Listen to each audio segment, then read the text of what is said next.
जंगल में इस तरह का है ना, कोई भी शेरनी ये नहीं कहती है कि अगर इस बार दूध आया तो मैं अपने बच्चे को दूध पिला दूंगी, क्योंकि ये नेचुरल है, ब्रेस्ट फीडिंग नेचुरल है, दूध आना नेचुरल है। पर बहुत सारे लोग इस तरह की बातें करते हैं कि पिछली बार बच्चे को दूध नहीं आया था तो इस बार भी दूध नहीं आएगा। इवन मैंने कई डॉक्टर्स को भी सुना है कि सर दूध आ जाएगा तो पिला देंगे, नहीं तो फिर फॉर्मूला मिल देंगे। तो ऐसा नहीं है, दूध तो आना ही है, ये नेचुरल है। हम लोग इसको ओवर कॉम्प्लिकेट कर देते हैं, और जितना ज्यादा हम पढ़ते हैं उतना ज्यादा ही हम लोग ब्रेस्ट फीडिंग नहीं करा पाते। आपने भी वार्ड में देखा होगा, जो भी अनएजुकेटेड लोग हैं वो लोग आसानी से ब्रेस्ट फीडिंग करा लेते हैं, और जो पढ़े लिखे लोग हैं वो इस चीज को इतना कॉम्प्लिकेट कर देते हैं कि वो लोग ब्रेस्ट फीडिंग नहीं करा पाते। पर हम लोग के साथ में ना और भी मुसीबतें हैं जो जंगल में नहीं होती हैं। हमारे पास में एक तो सासू माँ होती है जो कहती है एक बूंद दूध भी नहीं आ रहा है, फिर माँ सो नहीं पाती है तो उसको चिंता फिक्र रहती है कैसे मैं एक छोटे से बच्चे को संभालूं। तो इसीलिए हम लोग को एक सपोर्ट सिस्टम की जरूरत है जो मदर को सपोर्ट कर सके ब्रेस्ट फीडिंग करने में, उसको जो प्रॉब्लम आए उनको सॉल्व कर सके। इसीलिए हम हेल्थ केयर वर्कर्स की इंपॉर्टेंस। तो सबसे पहले मैं क्वेश्चन डॉक्टर समता बाली से पूछना चाहूंगा कि जब एंटीनेटल ओपीडी में जब प्रेग्नेंट लेडी पहली बार आती है तो उसे अपन कैसे ब्रेस्ट फीडिंग के लिए उसको अपन तैयार कर सकते हैं, उसे कैसे समझाते हैं? जब हमारे पास एंटीनेटल पेशेंट आती है ड्यूरिंग प्रेगनेंसी, तो पहले 3-4 महीने तो वो अपने उल्टी और जी घबराना, कुछ खा नहीं पाना, उससे जूझ रही होती है। जब उस सब से फ्री होती है 5वें-6ठे महीने में, तब हम उसे ब्रेस्ट फीडिंग के लिए तैयार करना शुरू कर देते हैं। तो तैयारी 2 तरह की होती है, फिजिकल होती है और मेंटल होती है। तो फिजिकल तैयारी में तो हम ब्रेस्ट एग्जामिन करते हैं, देखते हैं किसी के अगर इन्वर्टेड निपल है, क्रैक निपल है, तो उसका कैसे समाधान किया जा सके ये उसे समझाते हैं। नर्सिंग स्टाफ की भी हेल्प लेते हैं कि वो सिरिंज से जैसे इन्वर्टेड निपल को बाहर निकालने में हेल्प करे, या फिर क्रैक निपल के लिए क्या क्या हम लोग यूज़ कर सकते हैं, दवाइयाँ किस तरह करनी है, वो सब उसे समझाते हैं। और उसके अलावा उसको डिफरेंट चार्ट्स वगैरह जो हम वहाँ पे बाहर डिस्प्ले करते हैं, जिसमें जो प्रॉपर ब्रेस्ट फीडिंग की पोजीशन है वो बताई जाती है, और माँ और बच्चे दोनों को उससे क्या क्या फ़ायदे हैं उसको ये बताया जाता है कि बच्चे का न्यूट्रिशन पूरा होगा, उससे इन्फेक्शन कम होंगे, और साथ ही साथ मदर का कॉन्ट्रासेप्शन जो गर्भ निरोधक वाले जो फ़ायदे हैं दूध पिलाने के वो बताते हैं। साथ में ये भी बताते हैं कि उसको ब्लीडिंग कम होगी आफ्टर डिलीवरी अगर वो ब्रेस्ट फीडिंग करे। तो अब हम जैसे ही बेबी होता है तो बेबी होते ही हमें कायदे से बेबी को माँ के ऊपर रखना चाहिए, और बेबी ब्रेस्ट फीडिंग शुरू कर देते हैं, उसको ब्रेस्ट क्रॉल कहते हैं। तो जैसे अपन किसी छोटे बच्चे को देखते हैं, मैं रेजिडेंट्स को यही कहता हूँ, जब भी अपन किसी छोटे से नवजात शिशु को देखते हैं, किसी बच्चे को देखते हैं, अपना कभी ये मन नहीं करता है कि इसको मैं थप्पड़ मार दूँ या इसको नौश लूँ। जब भी आप किसी भी बेबी, इवन सुअर के बच्चे को भी आप देखते हो तो आपके अंदर ऑक्सीटोसिन रिलीज होता है। हाँ, मेल्स में कम होता होगा, फीमेल्स में और ज्यादा होता होगा वो ऑक्सीटोसिन। तो अब आप सोचो कि वो जो माँ जो 9 महीने से इंतजार कर रही थी अपने बच्चे से मिलने का, और अगर हम उसको फर्स्ट कांटेक्ट, मतलब वो पहला बच्चे को देखती है, बच्चा उसके स्किन टू स्किन कांटेक्ट होता है, तो मदर में कितना ऑक्सीटोसिन रिलीज होगा, और कितना वो जो मदर के बाद में पोस्टमार्टम हेमरेज जो ब्लीडिंग हो सकती है उसको कम करने में हेल्प करेगी। प्लस क्या होता है कि जैसे आपने देखा होगा, जैसे ही शिशु होता है उसको सकिंग करना आता है, वो अपना हाथ, आपने देखा होगा अपना हाथ खा रहा होता है, एक्टिव होता है बेबी। उसी बेबी को आप 10-12 घंटे बाद में देखो ना, सुस्त हो जाता है, वो भूल जाता है कि कैसे ब्रेस्ट फीडिंग करनी है। हमारे यहाँ पे जैसे सिजेरियन होता है तो मदर्स यही कहती हैं कि डॉक्टर साहब इसको दूध पीना ही नहीं आता है, दूध पीना नहीं आता क्योंकि वो आपने शुरू से उसको फर्स्ट आवर में उसको प्रैक्टिस नहीं कराई आपने। WHO कहता है कि अगर आप है ना फर्स्ट आवर में ब्रेस्ट फीडिंग अगर शुरू कर देते हो तो काफी हाई चांसेस है कि वो मदर आगे तक उसको ब्रेस्ट फीड कराएगी। आप जो नवजात शिशु की जो मृत्यु दर है, न्यूनेटल मॉर्टलिटी, उसको 40% तक कम कर सकते हो केवल एक सिंपल चीज से कि आपने उसको बेबी को बस आपको मदर के ऊपर रखना है, और बेबी अपने आप ब्रेस्ट की तरफ जाता है। क्योंकि ब्रेस्ट जो कोलेस्ट्रम होता है, जो शुरू में जो पीला गाढ़ा दूध आता है, उसमें एक स्मेल जो निकलती है, वो एमनियोटिक फ्लूइड में जो स्मेल निकलती है उसकी सेम स्मेल होती है। तो स्मेल से बेबी को पता लग जाता है कि मुझे ब्रेस्ट की तरफ जाना है और मुझे ब्रेस्ट फीडिंग शुरू करनी है। तो नेचर ने तो पूरा सिस्टम तैयार कर रखा है कि बेबी होते ही ब्रेस्ट फीडिंग शुरू कर दे, पर हम बीच में आ जाते हैं। तो मैं डॉक्टर समता से पूछना चाहूंगा कि कैसे हम ये ब्रेस्ट फीडिंग की रेट बढ़ा सकते हैं, जो फर्स्ट आवर हम अपने लेबर रूम में क्या चेंज करें या रेजिडेंट डॉक्टर्स के माइंडसेट में क्या चेंज करें कि वो पहले घंटे से ही बच्चे को आपको रेडिएंट वार्मर पे नहीं ले जाना है, बच्चे का पहला जो है वो माँ के ऊपर है। जैसे कि डॉक्टर साहब आपने बताया कि बच्चा जैसे ही डिलीवर होता है, चाहे सिजेरियन में हो चाहे नॉर्मल डिलीवरी में, उसको यदि माँ के पेट के ऊपर रख दिया जाए तो वो अपने आप क्रॉल करते हुए निपल की तरफ जाता है, क्योंकि वो स्मेल से अट्रैक्ट होके डायरेक्ट अपने आप ही ब्रेस्ट फीडिंग शुरू कर देता है। तो इसके लिए हमें मदर और चाइल्ड का सेपरेशन, बच्चे और माँ का सेपरेशन बिल्कुल नहीं करना चाहिए, और कॉर्ड कट करने से पहले ही हम ये प्रोसेस शुरू कर सकते हैं। पर अगर यदि हमारे जो कंडीशंस हैं उसमें अगर ये प्रैक्टिकल नहीं हो, हम नहीं कर पा रहे हो, तो कम से कम पहले 1 घंटे में ब्रेस्ट फीडिंग शुरू कराने के लिए मदर को मोटिवेट करना चाहिए।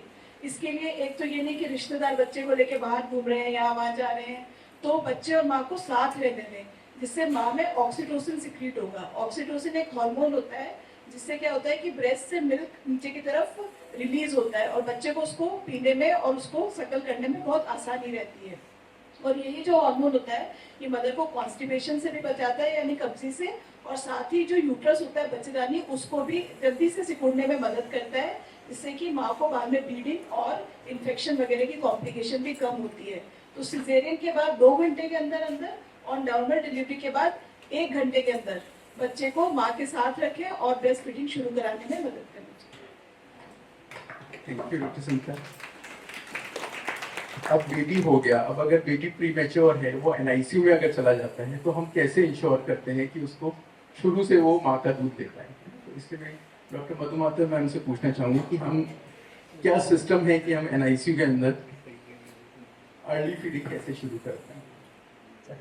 हर एक चीज जो भी ब्रेस्ट फीडिंग है एंटीनेटल काउंसलिंग से शुरू होती है, क्योंकि पहले घंटे में दूध पिलाना, अगर माँ को पहले से नहीं पता है कि 1 घंटे के अंदर उसे दूध मिलना चाहिए, मैं प्री मेच्योर की बात बाद में करती हूँ कि ना आप एंटीनेटली उसे पता नहीं है कि 1 घंटे में दूध नहीं, तो उसका प्रेशियस स्ट्रेंथ ऐसे ही लूज हो जाता है। लोग बच्चे को लेके सब मिल रहे हैं उसमें निकल जाता है, जबकि बच्चे को पहले घंटे में अगर दूध पिला दें तो उसकी मॉर्टेलिटी रेट काफ़ी कम हो जाती है, 40% रिडक्शन होता है मॉर्टेलिटी रेट से, और माँ तैयार होती है दूध पिलाने के लिए कि 1 घंटे के अंदर उसे दूध पिलाना है।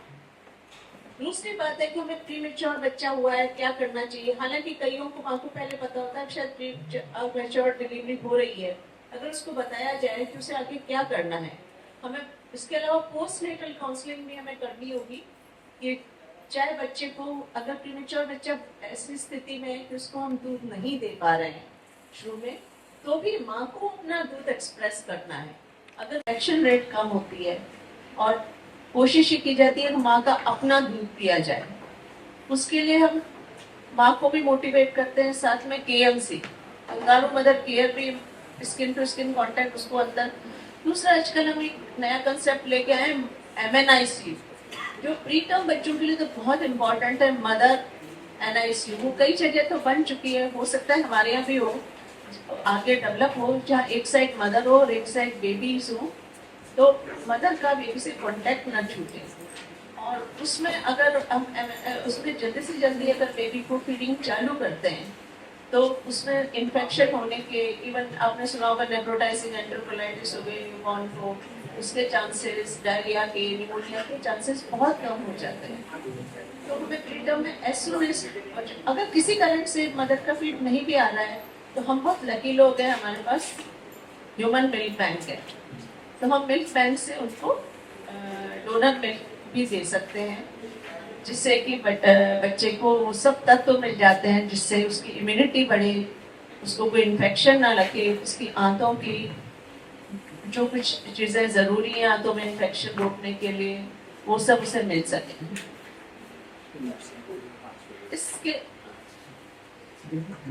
इसके अलावा हमें बहुत सारी चीज़ें मतलब NICU में डेवलप करनी होंगी और कर रहे हैं। फॉर एग्जाम्पल, हम जब भी शिफ्ट, एक और मदर को जब भी एक्सप्रेस मिल्क करने को भी कहें तो उसे नाइट में भी जरूर एक्सप्रेस करें, क्योंकि night expression of milk is very important, उससे मिल्क प्रोडक्शन बढ़ता है। ये नहीं कि 2-3 बार दिन में कर दिया बहुत है, उसके लिए कम से कम 7-8 बार तो करना ही होगा, और रात में जरूर करना होगा क्योंकि मिल्क प्रोडक्शन बढ़ता है।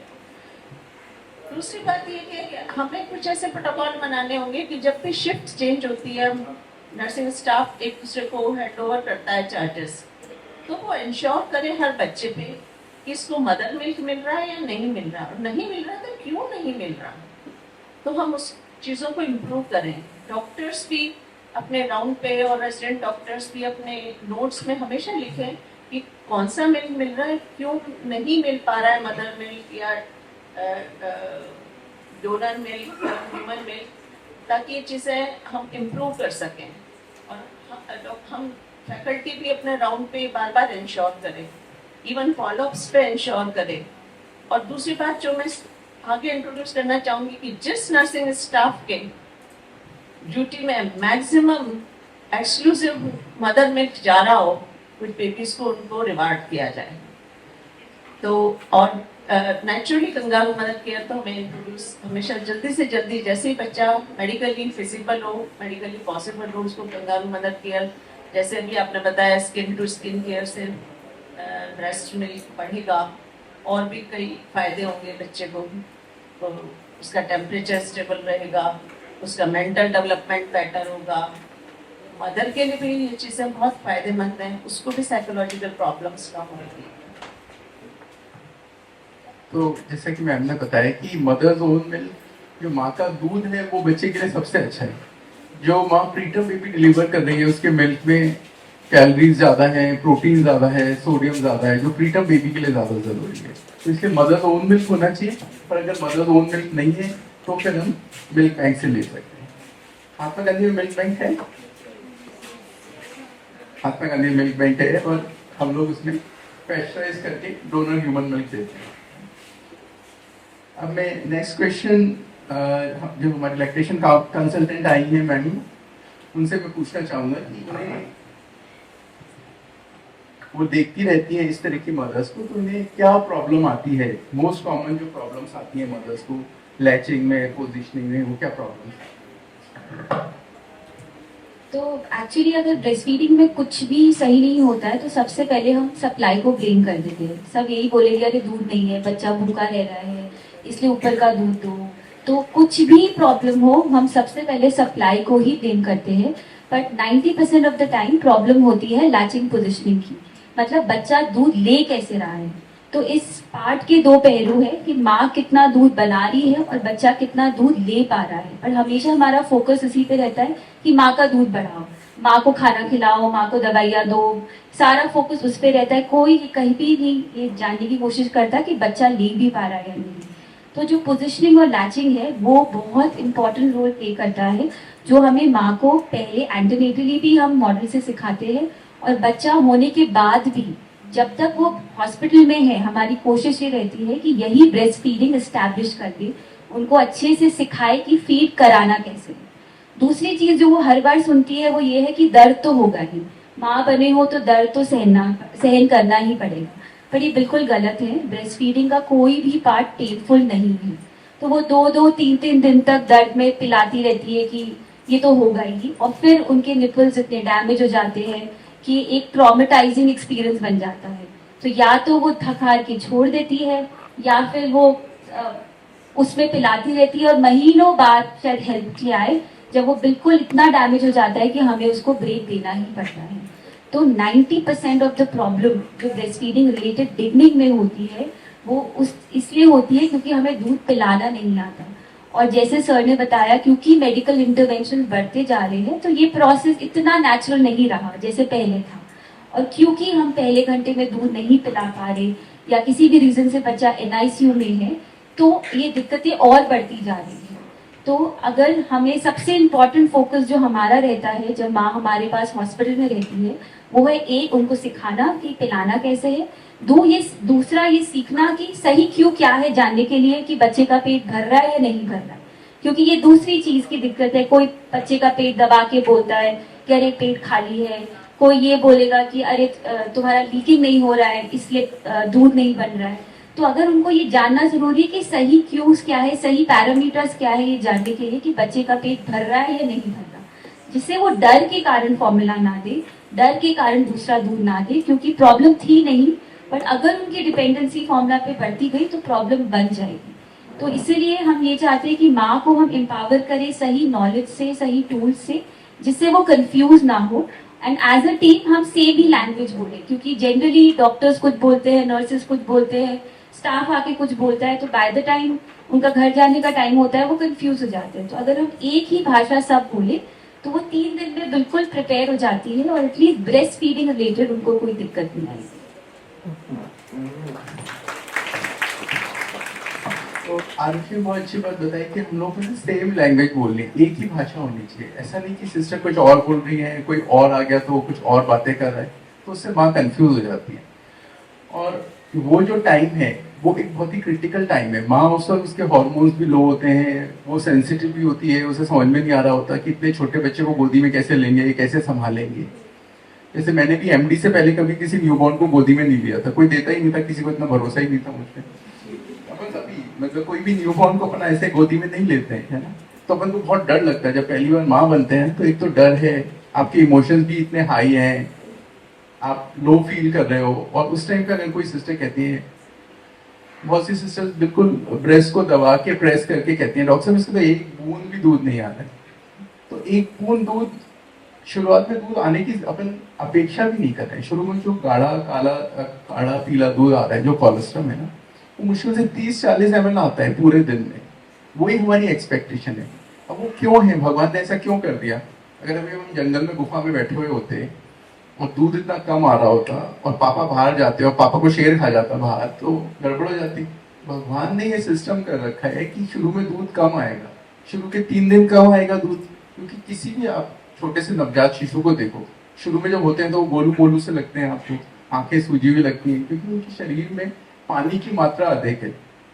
उनको पानी लूज करना है अपना। इसीलिए अगर शुरू से पूरा दूध आना शुरू हो जाए पहले दिन से, वो लूज ही नहीं कर पाएंगे अपना वेट।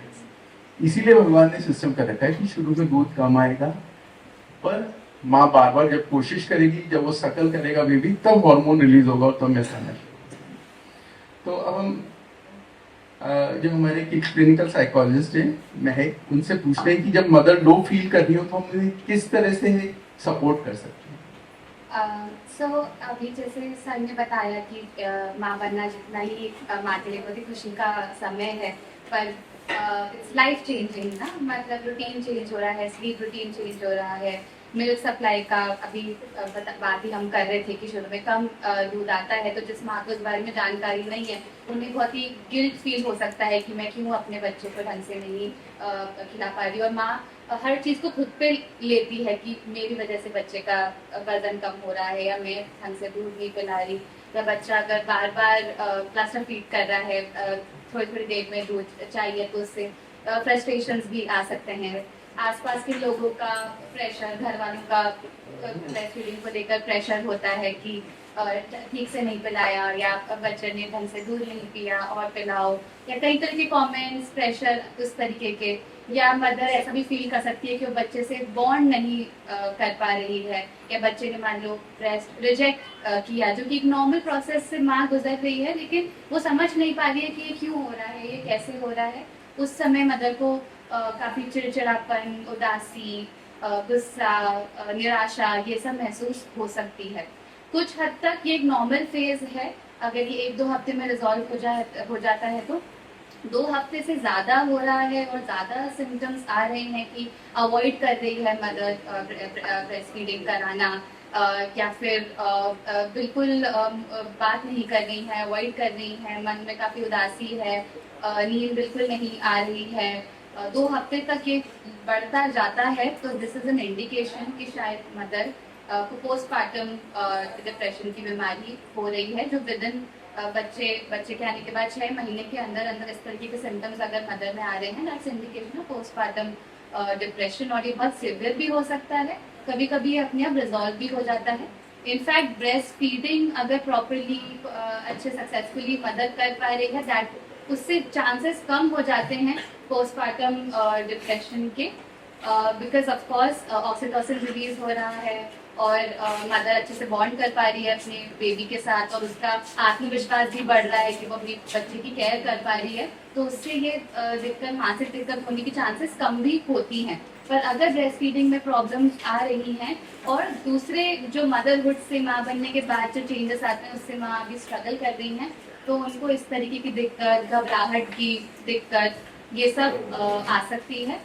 और एज साइकोलॉजिस्ट जो हम यहाँ पे आ रही है बात कि हम केयर कैसे करें, तो केयर दोनों तरह से है। एक काउंसलर, साइकोलॉजिस्ट भी इसमें मदद करता है, और फैमिली का भी बहुत बड़ा रोल है, क्योंकि साइकोलॉजिस्ट के साथ तो नई मदर इतना कांटेक्ट में इमिडिएटली नहीं आ पाएंगी, लेकिन फैमिली है जो बच्चे और माँ के साथ में होती है, तो हम फैमिली की काफ़ी काउंसलिंग करते हैं कि वो कैसे मदर के साथ रहें, कैसे उनका प्रेशर कम करें, बच्चे की जो देखभाल है उसमें कंट्रीब्यूट करें, मदर से किस तरह से बात करी जाए। और जो साइकोलॉजिस्ट होते हैं उसके भी दो तरह के रोल होते हैं।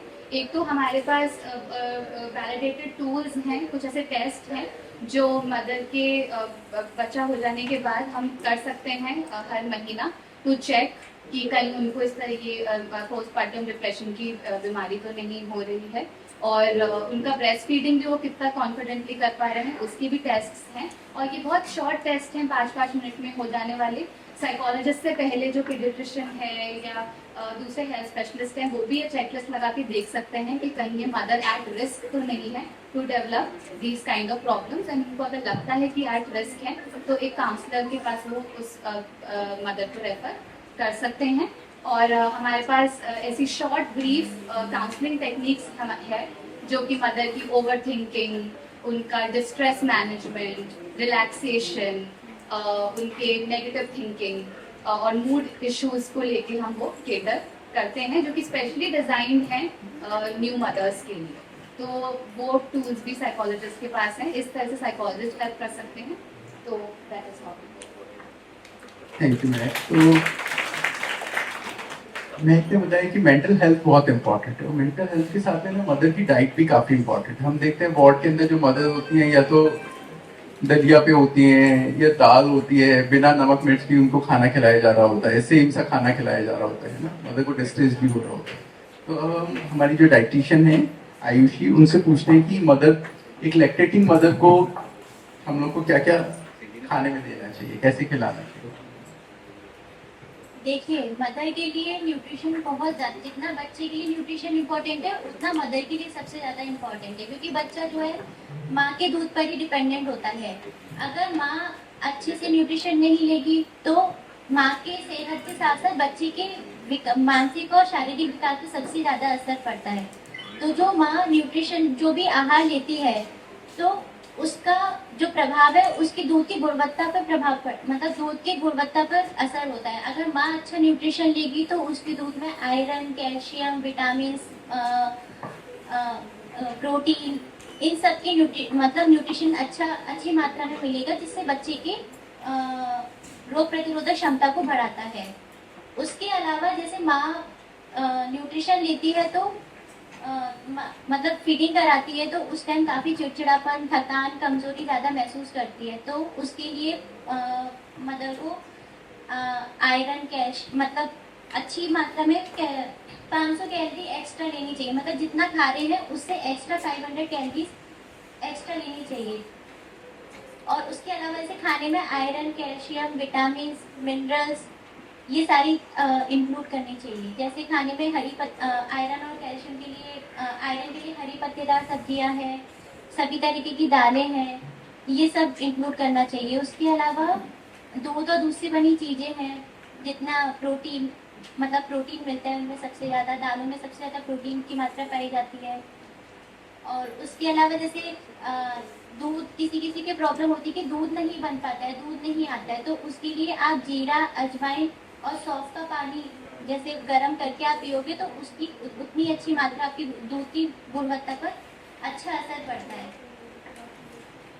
और सारी तरीके की हरी पत्तेदार सब्जियां हैं, fruits, vegetables, seasonal vegetables, fruits, ये सभी आप इंक्लूड कर सकते हैं। तो आयुषी वो अच्छा बताया कि आपको इस मदर को एक पूरा संपूर्ण आहार देना पड़ेगा, तभी मदर अच्छे से दूध बना पाएंगे। अब मैं डॉक्टर अभिषेक से पूछना चाहूँगा कि माँ अभी भी ब्रेस्ट फीडिंग जो है, जो हम कहते हैं एक्सक्लूसिव ब्रेस्ट फीडिंग की 6 महीने तक बच्चे को केवल माँ का दूध पिलाना है, पानी भी देना है, अभी भी केवल 60% ही हो पा रही है इंडिया में। तो ऐसे क्या मिथ्स हैं कि मदर्स ब्रेस्ट फीडिंग नहीं करा पा रही है या उनको परेशानी आ रही है, और हम लोग उसको कैसे इम्प्रूव कर सकते हैं? बेसिकली वैसे तो हर घर में हर घर में अपने खुद के इंडिपेंडेंट या अपने खुद के बनाए हुए मिथ हैं, जिसको जिसने पहले कभी जैसा फील किया है वैसे उसकी सक्सेस में आ गई उसको कि भाई पैसे से होता था हमारे टाइम में से, जो उसके पर्सनल एक्सपीरियंस है वही उसको फॉरवर्ड करते हैं। जैसे उसकी मदर इन लॉ है, सास है, जो उसको लगा उनको जैसे आया उसके बाद फिर आगे फॉरवर्ड करते हैं। बट कुछ जनरल मिथ्स हैं जो यूनिवर्सली सबको पता है, लगता है कि ऐसा नहीं करना चाहिए। जैसे सबसे पहले तो जो मदर को कोलेस्ट्रॉल जो आता है, पीला गाढ़ा हरा दूध है, पीला गाढ़ा जो दूध है तो बहुत कम क्वांटिटी में आता है, तो सबसे इम्पोर्टेंट होता है। बट जैसे जनरल गाँव में या कहीं पे भी सबको ये लगता है कि ये तो अच्छा दूध नहीं है, पतला है और अनहेल्दी है। बट मिथ ये इसके अपोजिट फैक्ट है कि वो सबसे इम्पोर्टेंट फूड है उस समय बच्चे के लिए, बिकॉज उसके अंदर सारे एंटीऑक्सीडेंट्स होते हैं, एंटीबैक्टीरियल सारे न्यूट्रिएंट्स हैं और बाकी सारी रिक्वायरमेंट्स जो उससे फिल होती हैं वो सफिशिएंट है उस बच्चे के लिए। तो ऐसा कुछ नहीं कि इसके अलावा कुछ और सप्लीमेंट देना पड़ता है या कुछ अपन को ऊपर से टॉप फीड कराना है या अलग से कुछ देना है। तो पहला मिथ तो यही है कि जो सबसे इम्पोर्टेंट है, जो पहले बच्चे के शुरू के 2-3 दिन जो पीला गाढ़ा दूध आता है वो सबसे इम्पोर्टेंट है, उसी को ही फीड कराना है। दूसरा वो इतना कम आता है तो दूसरा मिथ ये लगता है कि इससे तो बच्चे का पेट ही नहीं भर रहा, तो अपन ऊपर से कुछ स्टार्ट करें, टॉप फीड दें। टॉप फीड मतलब किसी भी जो अपने अपने कोई गाय का दूध दे रहा है, कोई बकरी का, कोई भैंस का दूध दे रहा है, कोई पाउडर फॉर्म दे रहा है, बट वो इनिशियल एक पर्टिकुलर कंडीशन है, अगर कहीं जरूरी है तो देना है, अदरवाइज बिल्कुल कोलेस्ट्रॉल सबसे इम्पोर्टेंट है। दूसरा मिथ ये है कि जैसे घर में जैसे बच्चा डिलीवर हो उससे पहले उसके रिस्ट्रिक्शंस चालू हो जाते हैं कि घर में माँ को ये नहीं खाना है, माँ को वो नहीं देना है, ये नहीं, ये अलाउड नहीं है, वो सब अलाउड नहीं है। तो ऐसा कुछ भी नहीं है, माँ सब कुछ खा सकती है। जो भी बैलेंस डाइट है, जो डॉक्टर जो हमें डाइटिशियन ने बताया कि सारे बैलेंस डाइट है, सारी हरी सब्जियां, पत्ते, फ्रूट्स, प्लेंटी ऑफ लिक्विड्स और कंफर्ट साइकोलॉजी जो हमारे बता रहे हैं, उनको अपना मेंटली प्रिपेयर करें, साइको उनको कंफर्ट दें और पुराने जितने एक्सपीरियंस है कैसा होता है रूटीनली करें, तो सारी चीज अपन अलाउड कर सकते हैं और सब कुछ दे सकते हैं। तो कोई भी ऐसा कॉन्ट्राडिक्शन या ऐसी कोई चीज मना नहीं है कि जो हम नहीं दे सकते हैं। सारी बैलेंस डाइट जितना अच्छा देंगे उतना उसका मिल्क प्रोडक्शन और मिल्क की क्वांटिटी और क्वालिटी इंप्रूव। कुछ मिथ्स और हैं, जैसे कभी मदर बीमार हो जाती है तो फैमिली है या फिर उनको बच्चे को अलग कर देते हैं बिल्कुल कि नहीं अब तो बीमार है, कुछ नहीं है, फीड अलाउड नहीं करेंगे, तो वो एक साइकिल ब्रेक हो जाती है। बल्कि रात की जो नाइट फीड्स होती हैं ऑक्सीटोसिन से, वो भी बहुत इंपॉर्टेंट है। तो ऐसा कुछ भी नहीं है, बहुत कोई पर्टिकुलर कंडीशन है जिसमें अलाउड नहीं है, तो पर्टिकुलर 2-4 कंडीशन हैं उसमें आप अलाउड अलर्ट कर सकते हैं बच्चे को। अदरवाइज मदर अनवेल है तो ऐसा कुछ नहीं है कि आप नहीं कर सकते। आप थोड़ी सी प्रॉपर हाइजीन लगाएं, जुकाम है, खांसी है, बुखार है, नॉर्मल फीवर है, तो आप मास्क लगाएं, हाइजीन करें, प्रॉपरली अपने बच्चे को फीड करा सकते हैं, ये कोई कॉन्ट्राडिक्शन नहीं है। तो ऐसे बहुत सारे हैं, बट थोड़े थोड़े करके ऐसे, और बाकी सब अपने अपने एक्सपीरियंस के अकॉर्डिंगली वो करते हैं। बट रूटीनली ये चीजें थोड़ी सी ध्यान रखनी है कि ऐसे ये मिथ्स हैं जो अवॉइड कर सकते हैं। Thank you. तो हम लोग कहते हैं कि गाय हमारी माता है, पर एक्चुअली गाय हमारी माता नहीं हो तो बछड़े की माता है। उसका जो मिल्क है वो अपने बछड़े के लिए सबसे बेस्ट है, क्योंकि जो बछड़ा है वो 1 साल में पूरी गाय बन जाता है, वो बहुत तेजी से बढ़ता है, उसका वजन 30-35 गुना बढ़ जाता है। अपने बच्चे इतनी तेजी से नहीं बढ़ते, 3 किलो के होंगे तो 9-10 किलो तक पहुंचेंगे 1 साल में, है ना, 3 गुना ही बढ़ेंगे। तो गाय के दूध में क्या, उसमें प्रोटीन बहुत ज्यादा है, उसमें कैल्शियम की कमी हो जाती है, सोडियम बहुत ज्यादा है, वो तो बछड़े के हिसाब से बना है। इम्यूनिटी नहीं होती, लैक्टोज नहीं होता गाय के दूध में। लैक्टोज जो है दिमाग की ग्रोथ के लिए बहुत जरूरी है, पर नहीं थोड़ी सुना कि कोई बछड़ा आगे चल के कंप्यूटर इंजीनियर बन गया, तो भगवान ही नहीं चाहते कि वो ऐसे काम करे, तो इसलिए उसमें लैक्टोज कम है। तो इसलिए हमें माँ के दूध पे ध्यान देना चाहिए, है ना। गाय के, बकरी का दूध पीगा तो मेमना बन जाएगा, वेट भी नहीं बढ़ेगा, फॉलिक एसिड की कमी हो जाएगी, मेगालोब्लास्टिक एनीमिया हो जाएगा, वो सब परेशानी। तो अब जो प्रॉब्लम आती है, शुरू में 3 महीने 4 महीने तक माँ घर में अच्छे से दूध पिला देती, अब उसे काम पे भी लौटना होता है। तो अब जो हमारी HR मैनेजर है मिस बोनीता शर्मा की, उनसे पूछते हैं कि महात्मा गांधी में ब्रेस्ट फीडिंग को सपोर्ट करने के लिए हमारी ऐसी क्या पॉलिसीज हैं। जब फीमेल हमारे यहाँ आती है ज्वाइनिंग के लिए आती है आफ्टर मैटरनिटी लीव के बाद में, तो हम क्रैच फैसिलिटीज़ उन्हें प्रोवाइड कराते हैं और उनके डिपार्टमेंट में हम इन्फॉर्म करके रखते हैं कि जब भी ब्रेस्ट फीडिंग के लिए जाएं तो उनको अलाउ दें, उन्हें परमिशन दी जाए उसके लिए, चाहे वो 2 आवरली जा रही है 3 आवरली जा रही है, डिपेंड ऑन बेबी और मदर के ऊपर डिपेंड्स करेगा, तो हम उनको परमिट करते हैं इस चीज़ के लिए। और अगर वो लीव चाहती हैं हमसे तो हम उनको लीव के लिए भी परमिट करते हैं इस चीज़ के लिए।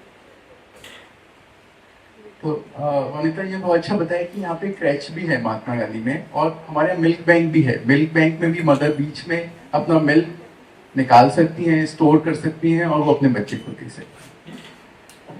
Thank you.